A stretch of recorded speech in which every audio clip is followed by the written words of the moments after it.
Hello guys and welcome back. Today I'll show you how to make a Game Pass and please donate. Firstly, go to Roblox website on your desktop, then click the Create tab at the top of the screen. Once the Create tab opens, select Dashboard from the list of options. You will be directed to your Creations page where you'll see the default location called Usernames Place. On the left side of the screen, look for the Passes option under Monetization category and click on it. Click on Create a Pass to start making a new Game Pass.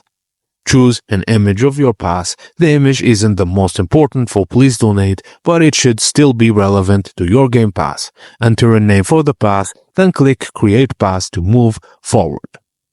Your new Game Pass will show up in the Passes section but without an image. Roblox will first need to approve the image before it appears correctly.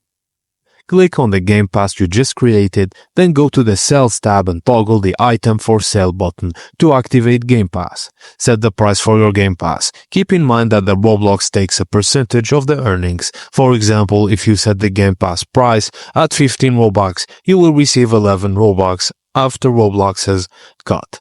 Thank you for watching and please don't forget to like and subscribe for more.